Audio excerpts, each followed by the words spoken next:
صحت اور بیماری انسانی زندگی کے ساتھ ساتھ ہیں. انسان کی زندگی کے کوئی بھی 2 دن ایک جیسے نہیں ہوتے. آج اگر انسان خوش ہے تو کل اداس ہوگا. اگر آج وہ اپنے جسم میں قوت محسوس کر رہا ہے تو کل بیمار ہو سکتا ہے. انسان کے اوپر دن میں بھی کئی بار مختلف طرح کی کیفیات گزرتی ہیں. کبھی انسان روحانی طور پر، جذباتی طور پر بیمار ہوتا ہے اور کبھی انسان جسمانی طور پر بیمار ہو جاتا ہے. بیماری کی کیفیت صحت کی کیفیت سے مختلف ہوتی ہے اور ہر انسان اس کو محسوس کر سکتا ہے. ایسی صورت میں انسان کو دوا کے ساتھ ساتھ اللہ سبحانہ وتعالی کی طرف رجوع کرنا چاہیے اور اپنے لیے خوب خوب دعائیں کرنی چاہیے. بعض اوقات بیمار خود اپنے لیے دعا نہیں کر سکتا تو بیمار کی عیادت کرنے والے اور بیمار کو دیکھنے والے، اس کے دوست، رشتہ دار، عزیز، اقربا اور ایون ہسپتال کا عملہ مریض کے لیے ایسی دعائیں پڑھ سکتا ہے جو اس کے لیے شفا یابی کا ذریعہ ہو سکتی ہیں. تو بات یہ ہے کہ انسان ہر حال میں اپنے رب کا محتاج ہے اور اسے اپنی ہر ضرورت کے لیے اپنے رب کی طرف رجوع کرنا چاہیے، اور خصوصاً قبولیت کے مواقع پر. رات کا پچھلا پہر اس کے لیے بہت مناسب ہے، جب اللہ سبحانہ وتعالی بندوں کو پکارتے ہیں کہ ہے کوئی جو مجھ سے دعا کرے تو میں اس کی دعا قبول کر لوں، ہے کوئی جو مجھ سے سوال کرے تو میں اس کو جواب دوں، ہے کوئی جو مجھ سے استغفار کرے تو میں اس کو بخش دوں. تو جب انسان بیمار ہو اور خصوصاً اگر ایسی بیماری کا شکار ہو کہ جس میں بظاہر شفا کی کوئی امید نہ ہو، تو اسے اور بھی زیادہ خشوع و خضوع کے ساتھ اور ایسے اوقات میں اللہ تعالیٰ کی طرف رجوع کرنا چاہیے کہ جلد از جلد صحت یابی ہو سکے. اور اس سلسلے میں کبھی بھی انسان کو اللہ تعالیٰ سے مایوس نہیں ہونا چاہیے. پھر یہ بات یاد رہے کہ جب انسان دعا کرے تو اس سے پہلے اللہ سبحانہ وتعالیٰ کی تعریف کے کلمات کہنا نہ بھولے. تو آئیے آج ہم آپ کو دعا کرنے سے پہلے کچھ نئے کلمات بتائیں گے جو اللہ سبحانہ وتعالیٰ کی حمد و ثنا پر مبنی ہے. ربنا لک الحمد ملء السماوات والارض وملء ما شئت من شيء بعد اهل الثناء والمجد احق ما قال العبد وكلنا لك عبد اللهم لا مانع لما اعطيت ولا معطي لما منعت ولا ينفع ذا الجد منك الجد. اے ہمارے رب، تمام تعریفیں تیرے ہی لیے ہیں جن سے آسمان اور زمین بھر جائیں اور اس کے بعد جو تو چاہے وہ بھی اس سے بھر جائے. تو ہی تعریف اور بزرگی کے لائق ہے. بندے جو کہتے ہیں تو ان کا سب سے زیادہ حقدار تو ہے اور ہم سب تیرے بندے ہیں. اے اللہ، جسے تو عطا کرنا چاہے اس سے کوئی روک نہیں سکتا اور جسے تو نہ دینا چاہے اسے کوئی دے نہیں سکتا، اور کسی مرتبے والے کی بزرگی تیرے سامنے کوئی فائدہ نہیں دے سکتی. یعنی اللہ سبحانہ وتعالیٰ کے علاوہ کوئی بھی اور ایسا نہیں ہو سکتا جو انسان کی مشکل کو آسان کر سکے. تو آئیے اس کے ساتھ ہم دیکھتے ہیں کہ بیماری کے اسباب کیا ہوتے ہیں، بیماریاں کیوں آتی ہیں. سب سے پہلی بات تو یہ کہ بیماری اللہ کے اذن سے آتی ہے. جب تک اللہ سبحانہ وتعالیٰ کا اذن نہ ہو انسان پر کوئی کسی قسم کی مشکل آ نہیں سکتی. قرآن مجید میں آتا ہے ما اصاب من مصیبت الا باذن اللہ. جو بھی مصیبت آتی ہے وہ اللہ کے اذن سے آتی ہے اور وہ تقدیر کا حصہ ہوتی ہے، اور اس میں اللہ سبحانہ وتعالیٰ کی حکمت اور مشیت کار فرما ہوتی ہے. اور وہ کیا ہو سکتی ہے؟ مثلاً اللہ تعالیٰ کسی بندے کے ساتھ بھلائی کا ارادہ کرتے ہیں، اس کے گناہ معاف کرنا چاہتے ہیں، اس کو کسی خاص چیز کی سمجھ دینا چاہتے ہیں تو اسے تکلیف میں مبتلا کر دیتے ہیں. کیونکہ بعض اوقات انسان زندگی میں اتنا مصروف ہوتا ہے اپنے روزانہ کے روٹین کے کاموں میں کہ وہ ٹھہر کر، رک کر، خاموشی کے ساتھ وقفہ لیے بغیر کوئی ایسی بات سوچتا نہیں کہ جو اسے سوچنی چاہیے، جو اللہ تعالیٰ چاہتے ہیں کہ وہ سوچے. تو جب انسان بیمار ہو جاتا ہے تو ایک اور کنڈیشن میں آ جاتا ہے، وہ آرام کی کیفیت میں آ جاتا ہے. ایسی صورت میں انسان کو وہ باتیں بھی سوچنے کا موقع مل جاتا ہے جو عام طور پر وہ نہیں سوچتا. پھر اسی طرح ہمیں ہمارا دین یہ بھی بتاتا ہے کہ بعض اوقات انسان پر بیماری یا کوئی بھی تکلیف اس کے اپنے ہاتھوں کی کمائی سے آتی ہے، یعنی اس کا اپنا کوئی گناہ یا قصور ہوتا ہے جس کی بنا پر اسے وہ تکلیف پہنچتی ہے. قرآن مجید میں آتا ہے وما اصابکم من مصیبت فبما کسبت ایدیکم ویعفو عن کثیر. اور تمہیں جو بھی مصیبت پہنچی تو وہ اس وجہ سے ہے جو تمہارے ہاتھوں نے کمایا، اور وہ بہت سی چیزوں سے درگزر کر جاتا ہے. اسی طرح بعض اوقات انسان کی بیماریاں اس کے کسی گناہ کا نتیجہ ہوتی ہیں۔ عمر رضی اللہ عنہ نے جب عباس رضی اللہ عنہ سے بارش کی دعا کرنے کے لیے کہا تو انہوں نے کہا، اے اللہ، بے شک مصیبتیں گناہوں کی وجہ سے ہی نازل ہوتی ہیں اور انہیں صرف توبہ ہٹا سکتی ہے۔ پھر اسی طرح ایک اور روایت میں آتا ہے، رسول اللہ صلی اللہ علیہ وسلم نے فرمایا، جب بھی کسی رگ یا آنکھ کو نقصان پہنچتا ہے تو وہ کسی نہ کسی گناہ کی وجہ سے ہوتا ہے، لیکن جو تکالیف اللہ تعالیٰ ویسے ہی ٹالتا رہتا ہے وہ کہیں زیادہ ہو جاتی ہیں۔ پھر اسی طرح بعض بیماریاں انسانوں کے اعلانیہ گناہوں کی وجہ سے بھی ہوتی ہیں، جیسے کہ ایک حدیث میں آتا ہے، جب کسی قوم میں بدکاری عام ہو جاتی ہے اور وہ اعلانیہ اس کا ارتکاب کرتے ہیں تو ان میں طاعون اور ایسی مختلف بیماریاں پھیل جاتی ہیں جو کہ ان سے پہلے گزرے ہوئے لوگوں میں نہ تھی۔ ابو امامہ باہلی سے روایت ہے کہ نبی صلی اللہ علیہ وسلم نے فرمایا، جس بندے کو بھی بیماری سے پچھاڑ دیا گیا ہو تو اللہ تعالیٰ اسے جب بیماری سے اٹھاتا ہے تو وہ پاک ہوتا ہے۔ تو یہ ایک حقیقت ہے کہ انسان کے گناہ اس کے لیے مشکلات کا سبب بنتے ہیں۔ امام ابن القیم الجوزیہ لکھتے ہیں، ان کی ایک مشہور کتاب ہے الداء والدواء، بیماریاں اور علاج۔ اس میں وہ کہتے ہیں کہ کوئی بھی گناہ ایسا نہیں کہ جس کے اثرات نہ ہوں۔ انسان سے چھوٹی یا بڑی جو بھی کوئی غلطی صادر ہوتی ہے اس کے نتیجے میں کچھ نہ کچھ اثرات اس کی زندگی پر ضرور پڑتے ہیں۔ ہاں، اگر اللہ تعالیٰ معاف کر دے تو وہ اور بات ہے، ورنہ ہر گناہ کی ایک تاثیر ہوتی ہے، اور ان تاثیرات میں سے ایک چیز یہ ہے کہ انسان مختلف قسم کی بیماریوں میں مبتلا ہو جاتا ہے۔ اسی لیے ہم دیکھتے ہیں کہ جب انسان بیماری میں مبتلا ہوتا ہے تو اللہ تعالیٰ اس بیماری کو اس کے گناہوں کا کفارہ بنا دیتے ہیں۔ جیسے حدیث میں آتا ہے کہ جس مسلمان کو کانٹا چبھے یا اس سے زیادہ کوئی تکلیف پہنچتی ہے تو اللہ تعالیٰ اس کے ذریعے اس کے گناہوں کو اس طرح دور کر دیتا ہے جس طرح درخت سے اس کے پتے جھڑتے ہیں۔ تو اس سے ہمیں یہ پتہ چلتا ہے کہ بیماریوں کے آنے کے مختلف اسباب ہوتے ہیں۔ بیماری بہرحال جس بھی وجہ سے آئے، لیکن اصل چیز دیکھنے کی یہ ہے کہ مومن کا رویہ کیا ہے۔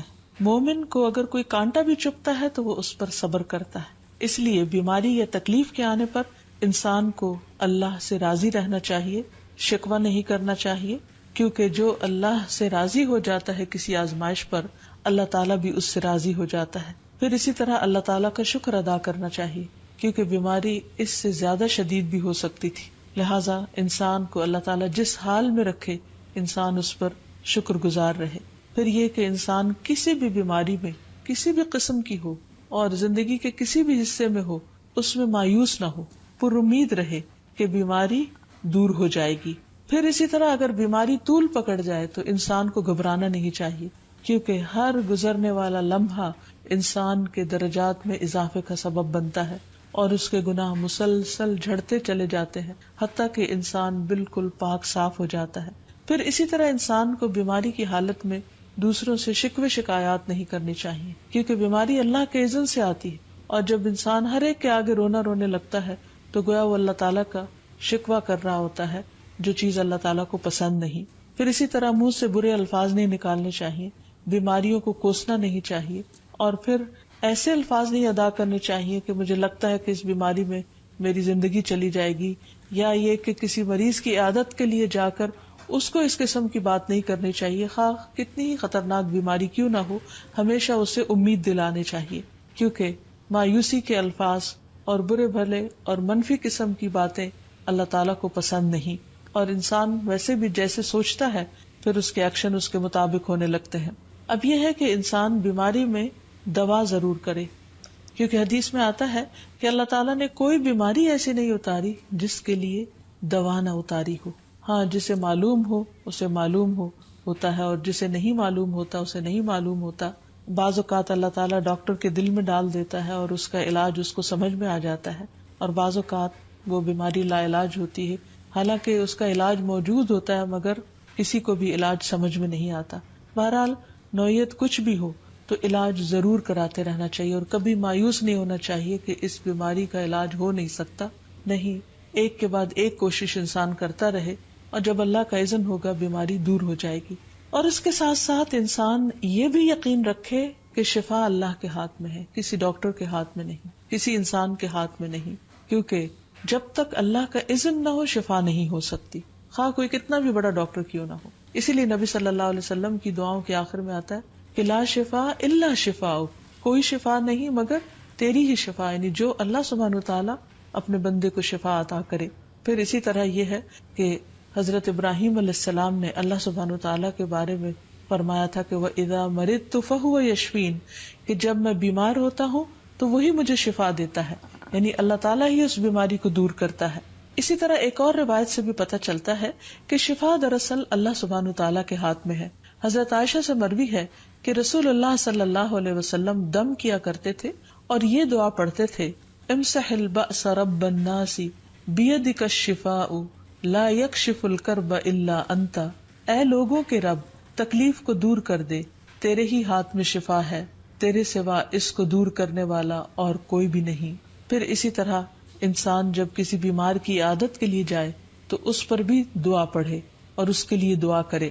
رسول اللہ صلی اللہ علیہ وسلم نے فرمایا، جو مسلمان کسی ایسے بیمار کی عیادت کے لیے اس کے پاس آئے جس کی موت کا وقت قریب نہ آیا ہو اور 7 مرتبہ یہ پڑھے، اسأل اللہ العظیم رب العرش العظیم ان یشفی فلانا من وجعہ، میں اس عظمت والے اللہ سے سوال کرتا ہوں جو عرش عظیم کا رب ہے کہ فلاں کو اس کی تکلیف سے شفا عطا فرمائے، تو اللہ عز و جل اسے شفا عطا فرما دیتا ہے۔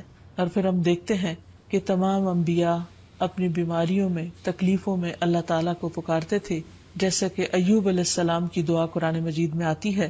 اور ایوب جب اس نے اپنے رب کو پکارا کہ بے شک مجھے تکلیف پہنچی ہے اور تو رحم کرنے والوں میں سب سے زیادہ رحم کرنے والا ہے، تو ہم نے اس کی دعا قبول کر لی، پس اسے جو بھی تکلیف تھی اسے دور کر دیا اور اسے اس کے گھر والے اور ان کے ساتھ ان کی مثل اور عطا کر دیے اپنے پاس سے رحمت کے لیے اور ان لوگوں کی یاد دہانی کے لیے جو عبادت کرنے والے ہیں۔ اسی طرح رسول اللہ صلی اللہ علیہ وسلم نے ایک اور موقع پر ایک صحابی عثمان بن ابی عاص الثقفی کو ایک دعا سکھائی۔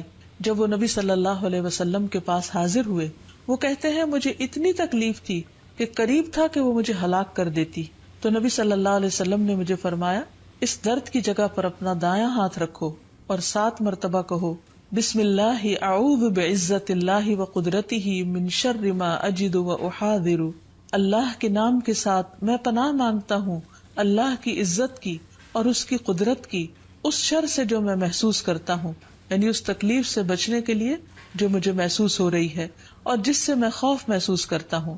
عثمان کہتے ہیں کہ جب میں نے یہ پڑھا تو اللہ سبحانہ وتعالیٰ نے مجھے شفا عطا کر دی۔ پھر اسی طرح ہر بیماری سے شفا کی دعا نبی صلی اللہ علیہ وسلم نے سکھائی۔ عبداللہ بن عباس سے مروی ہے کہ نبی اکرم صلی اللہ علیہ وسلم نے فرمایا، جب کوئی شخص کسی ایسے مریض کی عیادت کرے جس کی موت کا وقت ابھی قریب نہ آیا ہو اور اس کے پاس 7 مرتبہ یہ دعا پڑھے، اسأل اللہ العظیم رب العرش العظیم ان یشفیک، میں عظمت والے اللہ جو عرش عظیم کا رب ہے اس سے دعا کرتا ہوں کہ وہ تمہیں شفا عطا کرے، تو اللہ تعالیٰ اسے اس مرض سے شفا عطا کر دے گا۔ پھر اسی طرح نبی صلی اللہ علیہ وسلم اگر کسی کو کوئی پھوڑا بنسی ہوتی تو اپنے لعاب دہن کے ساتھ زمین کی مٹی تھوڑی سی لے کر اس درد تکلیف والی جگہ پر لگاتے تو اس سے بھی شفا ہوتی۔ حضرت عائشہ کہتی ہیں کہ جب کسی انسان کے عضو میں کوئی تکلیف ہوتی، پھوڑا یا زخم ہوتا، تو نبی صلی اللہ علیہ وسلم اپنی انگلی اس طرح رکھتے، اور سفیان جو راوی ہیں انہوں نے اپنی شہادت کی انگلی زمین پر رکھی، پھر اسے اٹھا کر فرمایا، بسم اللہ تربت اردنا بریقت بعدنا لیشفى به سقیمنا باذن ربنا، اللہ کے نام کے ساتھ ہماری زمین کی مٹی ہمارے رب کے حکم سے ہم میں سے بعض کے تھوک کے ساتھ ہمارے بیمار کو شفا دی جائے۔ یعنی لعاب دہن کا اپنا ایک اثر ہوتا ہے، اور لعاب دہن جو ہے ایک طرح سے دوا کا کام کرتا ہے، اور اللہ کا نام لے کر جب لعاب دہن لگایا جائے تو شفا ہوتی ہے۔ جیسے کہ ایک اور موقع پر نبی صلی اللہ علیہ وسلم نے ایک جلے ہوئے مریض کے اوپر یہی دعا پڑھ کر لعاب دہن لگایا تو اللہ تعالیٰ نے اس مریض کو شفا یاب کر دیا، اور وہ دعا تھی، اذہب البأس رب الناس واشف انت الشافی لا شفاء الا شفاؤک شفاء لا یغادر سقما۔ پھر اسی طرح ایک موقع پر ایک قبیلے کے سردار کو جب بچھو نے کاٹ لیا اور اس کے جسم میں زہر پھیل گیا تو ایک صحابی نے سورۃ الفاتحہ پڑھ کر اس پر دم کیا تو اس سے اس کو شفا ہو گئی، اور یہ بات جب نبی صلی اللہ علیہ وسلم کو بتائی گئی تو آپ اس پر خوش ہوئے۔ اور سورۃ فاتحہ سب لوگوں کو آتی ہے، اسی لیے اس کا نام سورۃ الشفا بھی ہے، کیونکہ یہ بیماری میں بطور علاج پڑھی جاتی ہے مریض پر. مریض خود بھی پڑھ سکتا ہے اور اس کے اٹینڈنٹس بھی اس پر پڑھ سکتے ہیں. حضرت علی رضی اللہ تعالیٰ عنہ کہتے ہیں کہ نبی صلی اللہ علیہ وسلم کو بچھو نے ڈس لیا اور آپ نماز پڑھ رہے تھے. جب آپ نماز سے فارغ ہوئے تو آپ نے فرمایا اللہ تعالیٰ بچھو پر لعنت کرے، یہ نہ نمازی کو چھوڑتا ہے نہ کسی اور کو. پھر آپ نے پانی اور نمک منگوایا، آپ اس پر ملتے جا رہے تھے اور یہ صورتیں پڑھ رہے تھے، قل یا ایھا الکافرون وقل اعوذ برب الفلق اور قل اعوذ برب الناس. تو یہ بھی ایسے مواقع پر پڑھی جا سکتی ہیں. پھر اسی طرح یہ ہے کہ اگر کسی بھی دوا یا دعا سے مریض صحت یاب نہ ہو رہا ہو، اس کی تکلیف کم نہ ہو رہی ہو، تو بھی موت نہیں مانگنی چاہیے، کیونکہ مومن کے لیے زندگی ایک بہت بڑی نعمت ہے. وہ جس بھی حال میں گزرے، بہرحال وہ اسے آخرت کمانے کا ذریعہ بنا سکتا ہے. یعنی اگر وہ تکلیف میں اس کی زندگی گزر رہی ہے اور اس پر وہ صبر کر رہا ہے اور اللہ کو یاد کر رہا ہے، تو اس کے بے پناہ درجات بلند ہونے کا ذریعہ ہے. یعنی یہ بیماری اس کے لیے بلندی درجات کا ذریعہ بن جاتی ہے. اس لیے کبھی بھی موت نہیں مانگنی چاہیے. ہاں اگر تکلیف حد سے بڑھ جائے تو انسان یہ دعا مانگ سکتا ہے، اللہم احینی ما کانت الحیات خیرا لی وتوفنی اذا کانت الوفات خیرا لی. اے اللہ، جب تک میرے لیے زندگی بہتر ہو مجھے زندہ رکھ، اور جب میرے لیے وفات بہتر ہو تو مجھے وفات دے دے. تو اللہ تعالیٰ سے دعا ہے کہ اللہ تعالیٰ تمام بیماروں کو صحت اور شفا عطا فرمائے اور ہمیں بیماری اور آزمائش کے موقع پر اپنی طرف رجوع کرنے کی توفیق دے اور ہر طرح کے شرک اور ایسے کاموں سے بچائے جو اس کو ناراض کرنے والے. وآخر دعوانا ان الحمد للہ رب العالمین. السلام علیکم ورحمۃ اللہ وبرکاتہ.